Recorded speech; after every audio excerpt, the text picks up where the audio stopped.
Wabarakatuh. Waalaikumsalam warahmatullahi wabarakatuh. Alhamdulillah. Alhamdulillahilladzi ja'ala syahr Ramadan syahrul mubarak wa syahrul maghfirah. Alladzi unzila fil Qur'an hudan lin-nasi wa bayyinatin minal huda wal furqan. Asyhadu an la ilaha illallah wahdahu la syarika lah. Iyyahu na'budu wa iyyahu nasta'in. Wa asyhadu anna Muhammadan 'abduhu wa rasuluh la nabiyya ba'dah. Allahumma shalli ala sayyidina Muhammad wa ala alihi wa ashabihi ajma'in, amma ba'd. Faqad qala Allah ta'ala fi kitabil karim, a'udzu billahi minasy syaithanir rajim. Bismillahirrahmanirrahim. Ya ayyuhalladzina amanu kutiba alaikumus syiyam kama kutiba alal ladzina min qablikum la'allakum tattaqun. Shadaqallahul azim. Yang terhormat dan sama-sama kita banggakan Bapak Kepala Kantor Kementerian Agama Kota Parepare, orang tua dan guru-guru saya yang saya hormati pula, dan rekan-rekan yang sama-sama kami banggakan. Alhamdulillah, sekiranya inilah kalimat yang lebih afdal untuk kita ucapkan dengan mengingat dan menyadari bahwa nikmat Allah itu masih senantiasa mengalir pada diri kita.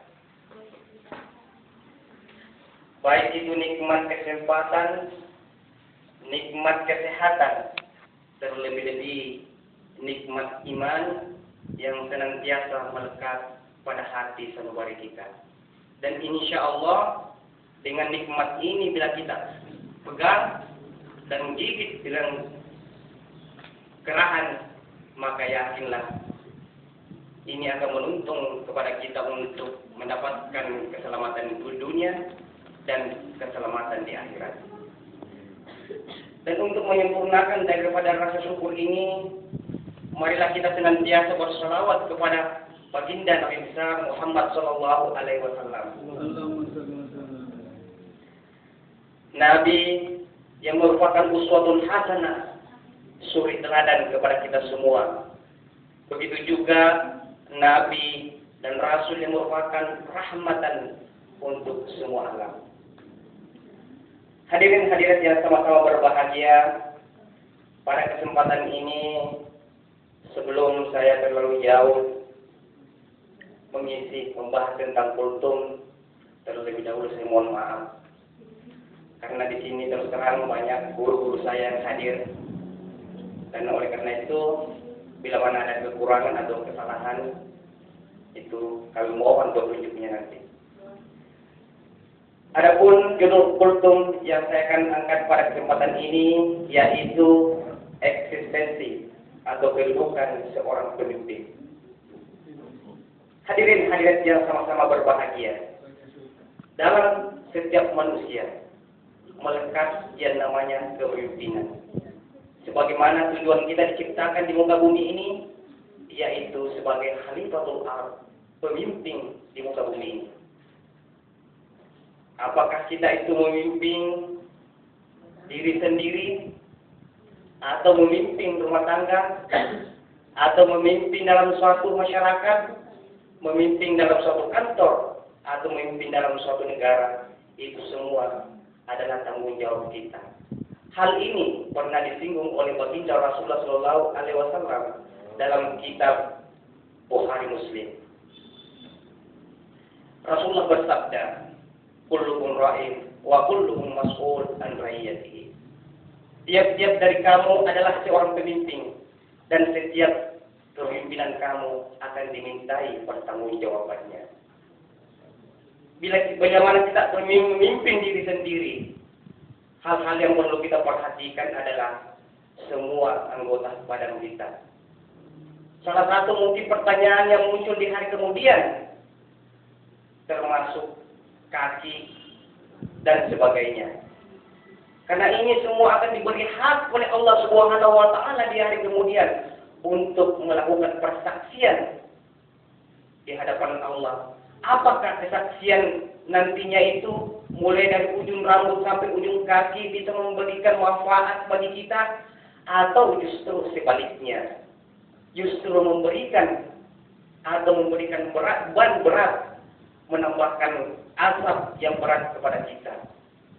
Salah satu contoh, ketika kaki ditanya oleh Allah Subhanahu wa taala, apakah engkau selama ini digunakan oleh si fulan untuk ke tempat beribadah, atau justru sebaliknya, kau digunakan melangkah ke tempat yang hanya penuh dengan kemaksiatan. Begitu juga dengan mata. Suatu di hari kemudian nanti akan ditanya, apakah ini mata digunakan waktu di dunia hanya untuk melihat dan membesarkan keagungan Allah dengan ciptaannya, atau justru digunakan untuk melihat hal-hal yang bukan pada haknya. Oleh karena itu, kita bisa menyadari bahwa dari kaki, mata, dan lain-lain itu semua akan ditanyai nanti di hari kemudian. Begitu juga dengan ketika kita mencoba melebar menjadi pemimpin seorang rumah tangga, pemimpin masyarakat, pemimpin negara, tentu pertanyaannya semakin bertambah. Hadirin hadirat yang sama-sama berbahagia, mungkin muncul di benak kita, bagaimana karakter seorang pemimpin? Karakter seorang pemimpin hal ini Allah telah mengingatkan kepada kita sekaligus mengajarkan. Dalam surah Al-Ahzab ayat 21. A'udzu billahi minasyaitonir rajim.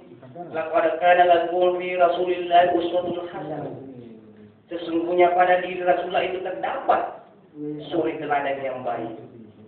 Apa karakter Rasulullah yang ada semasa hidupnya ketika menjadi seorang pemimpin? Ketika kita mencoba membuka kembali sejarah dan riwayat, banyak sekali karakter, tetapi secara garis besar ada 4 yang bisa kita tarik. Yang pertama, karakter Rasulullah ketika menjadi seorang pemimpin yaitu asyiddiq, benar, seirama antara perkataan dan perbuatan. Hal ini sangat-sangat diingatkan oleh Allah. Jangan sampai kita termasuk di dalamnya, apalagi kita termasuk mubalik. Ketika Allah menyinggung kita, mengingatkan kita dalam ayatnya, ya ayyuhalladzina amanu lima taquluna ma la taf'alun kabura maktab indallahi an taqulu ma la taf'alun. Yang artinya, hai orang-orang yang beriman, janganlah engkau mengatakan sesuatu yang tidak bisa engkau kerjakan, karena itu akan mendatangkan kebencian besar di sisi Allah bila mana engkau mengatakan tetapi tidak bisa engkau perbuat. Ini adalah ancaman berat, ingatan peringatan dari Allah Subhanahu wa taala. Mungkin saja di hari kemudian ada orang yang melakukan dosa yang ada di hadapan pengadilan Allah, kemudian memberikan alasan bahwa dia tidak tahu sehingga dia perbuat dosa itu bisa saja mendapatkan ampunan. Tetapi beda ketika orang yang pernah mengucapkan kemudian melakukan, tidak ada ampunan baginya. Ini jadi maksud kebencian di sisi Allah Subhanahu wa taala. Hadirin hadirat yang sama-sama berbahagia. Kemudian sifat karakter pemimpin yang kedua yang dimiliki oleh Rasulullah adalah amanah. Amanah adalah bertanggung jawab atas segala apa yang dia lakukan. Hal ini kita ingat kembali mengupas sejarah kisah Umar bin Khattab ketika itu menangis. Lalu dihampiri oleh sahabat. Sahabat bertanya, ya Amirul Mukminin, apa gerangan yang membuat engkau menangis? Kemudian Umar bin Khattab menjawab, saya menangis ketika saya mengingat dan menyadari bagaimana nanti ketika di hadapan Allah saya mempertanggungjawabkan kepemimpinan saya. Karena ketika itu Umar bin Khattab menjadi seorang khalifah, artinya pemimpin dari berbagai negara. Beda dengan kita, presiden pemimpin satu negara, sementara khalifah ada beberapa negara yang ada di dalamnya. Ini yang membuat Umar bin Khattab menangis. Bagaimana saya nanti menjawab pertanyaan Allah ketika Allah mempertanyakan kepada saya, apakah selama engkau memimpin tidak ada lagi rakyatmu yang kelaparan, tidak ada lagi bawahanmu yang tidak mendapatkan haknya? Bisakah saya menjawab pertanyaan seperti itu nantinya? Kalau memang itu bisa saya jawab, saya akan gembira dan berhenti menangis. Tetapi itu belum bisa saya jawab sampai sekarang. Oleh karena itu, ini salah satu kisah yang diangkat oleh Umar bin Khattab tentang bagaimana pentingnya itu yang namanya amanah.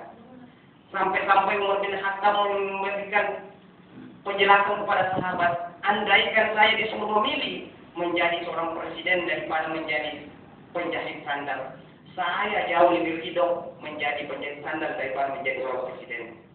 Apabila kita memikirkan tanggung jawabnya.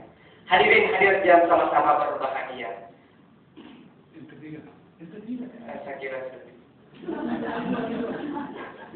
Karakter yang ketiga adalah tabligh. Tabligh ini adalah bagaimana kita menyampaikan. Sering kita dengarkan anak-anak kita ketika menceramah, balighul anni walau ayat. Sampaikanlah ayat itu walaupun hanya satu ayat. Hal ini mendorong menyemangati kepada kita karena tanda-tanda hari kiamat nantinya akan datang bila tidak ada lagi yang penceramah yang berkeliaran di muka bumi ini. Tidak ada lagi yang diurus oleh penyelenggara syariah. Itu salah satu tanda-tanda hari kiamat. Beruntunglah kita mendoakan semoga masih ada penceramah, karena ketika masih ada penceramah maka tanda-tanda hari kiamat itu masih jauh. Hadirin yang sama-sama berbahagia, dan karakter yang keempat adalah Fatanah.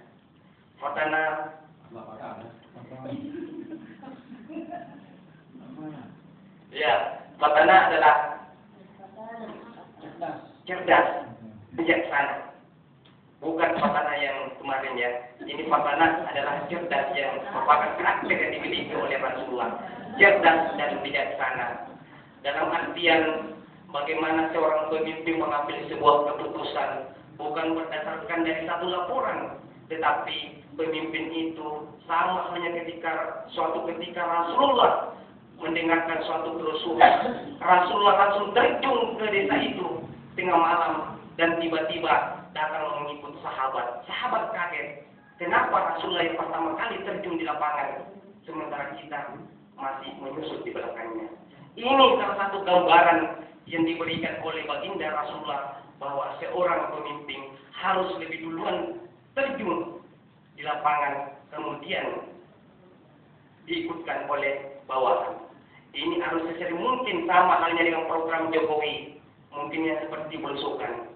Oleh karena itu, Fatanah ini sangat penting untuk kita semua. Minimal, jangan sampai ketika kita menjadi seorang pemimpin hanya mendengarkan dari satu laporan tanpa kita patabayun, tanpa kita menganalisa, tanpa kita menerima laporan dari yang lain, tanpa dimusyawarahkan. Akhirnya kita bisa mensalimi orang tersebut. Hal ini jangan sampai terjadi. Hadirin hadirat yang sama-sama berbahagia. Saya kira inilah yang sempat kami sampaikan lewat kultum ini. Dan mudah-mudahan sangat berguna bagi diri saya sendiri, begitu juga untuk jamaah yang hadir. Saya akhiri, wallahu khairul hafisan, minallahi musta'an walid ikhlas.